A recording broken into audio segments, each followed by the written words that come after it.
Okay, well, we have these National Centers for Victims of Crime. These are a couple of them, 5 of them posted up there. And if you're really interested, the URLs for these, the Association for Progressive Communications, Fight Cyber Stalking, Privacy Rights Clearinghouse, Working to Halt Online Abuse, Stalking Risk Profile. The URLs are in your textbook on page 340.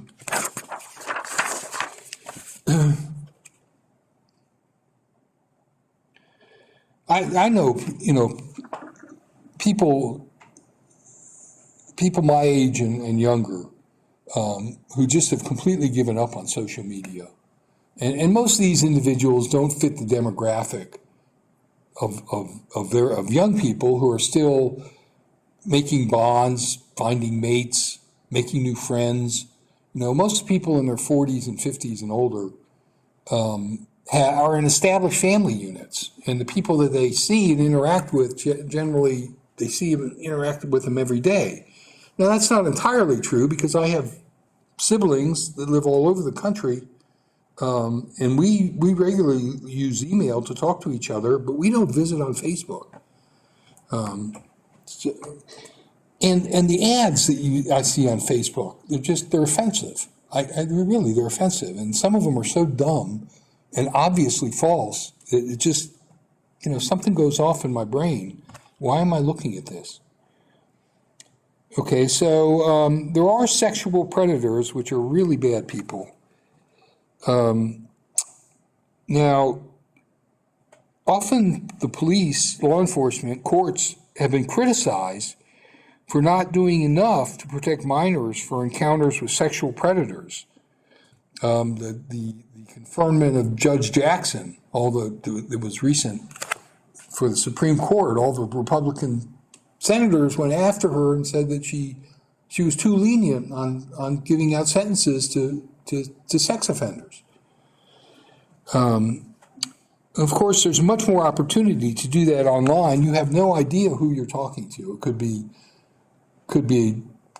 anybody, any gender. You don't know. So most law enforcement officers understand that there are dangers in not mandating internet restrictions for repeat sex offenders, but the law enforcement officers also realize that creating a national policy would be difficult, because even convicted felons have First Amendment rights. So you've got to be really careful. It's a slippery slope when you stop people from saying what they want to say. You have to balance that with, the rights of the community not to be exposed to dangerous material. Okay, so here's, there's a couple of laws back in the 90s and the aughts. The 94 Jacob Wetterling Crimes Against Children, and the Sexually Violent Offender Registration Act, and provisions of the Adam Walsh Child Protection and Safety Act of 2006. This is really a sad story, but I'm going to show it to you anyway. I don't know if you know about John Walsh, the father of Adam Walsh. Adam Walsh disappeared one day and was later found murdered. And John Walsh started that Crime Stoppers TV show. After their son was murdered, his marriage fell apart, his life basically fell apart. But he decided to do something about it, and he did. But this is really a sad story.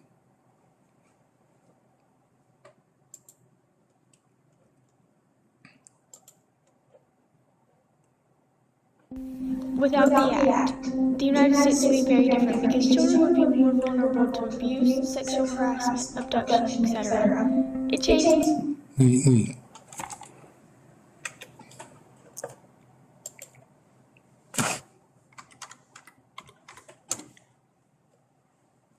It's always set right there at 62 for some reason.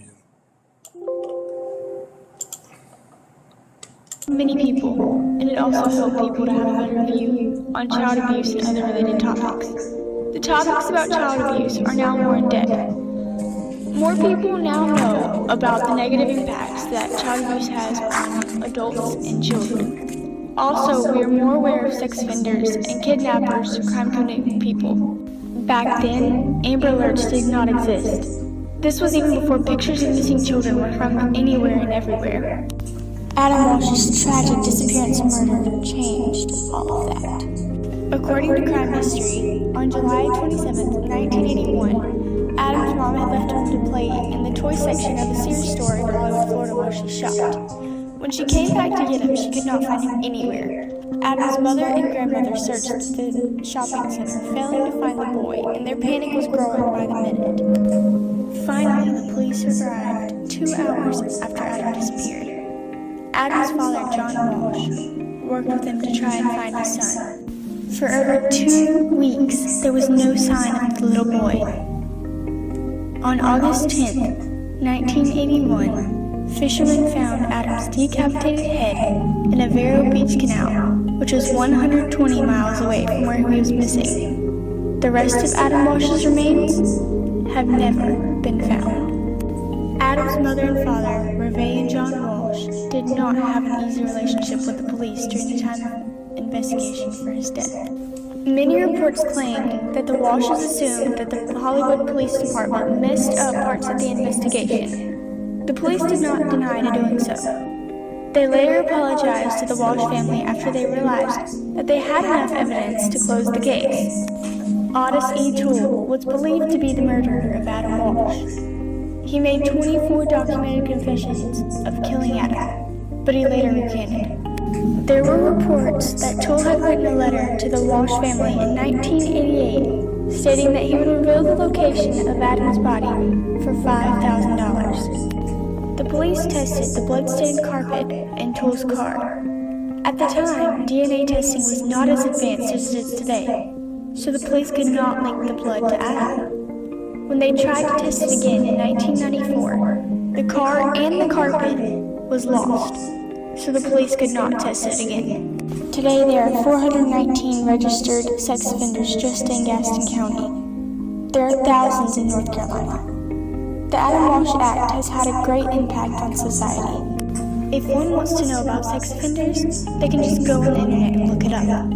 People have more access to the information now than ever. Also, our detectives and police departments are a lot more advanced now. Before Adam Walsh's murder, it was not easy to solve a murder through DNA. Adam's murder could not be determined by a blood test. Child abuse can be defined as physical maltreatment or sexual molestation of a child. Child abuse is any deliberate or negligent action that can harm a child in any way. Adam Walsh can be used as an example of this. Child abuse has so many negative impacts on children and adults' lives. Most of the time, a child's world revolves around their parents or primary caregivers. Parents or caregivers are the primary source of safety, security, love, understanding, nurturance, and support. Child abuse violates the trust at the core of a child's relationship with the world. When the primary relationship is one of betrayal, a negative schema or set of beliefs develops. When a child has been a victim of any type of abuse, they are less likely to trust people, especially when the abuse is from someone they are very close to.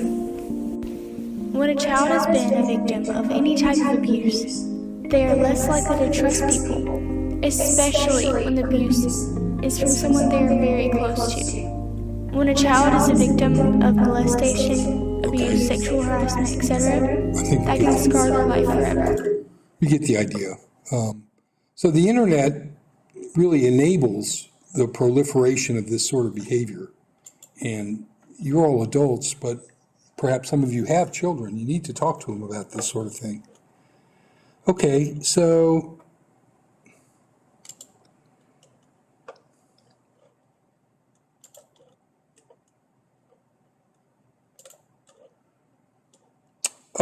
what other bad things happen? Well, a lot of people have a penchant for uploading inappropriate material. Now, most of these social networking platforms have terms of use agreements, some sort of privacy policy, or a content code of conduct that summarizes key legal aspects regarding use of their sites. Typically, the terms state that the site has a right to delete the material and terminate user accounts that violates the site's policies. And so the policies will set specific limits on content, especially content that is sexually explicit, defamatory, hateful, violent, or that promotes illegal activity.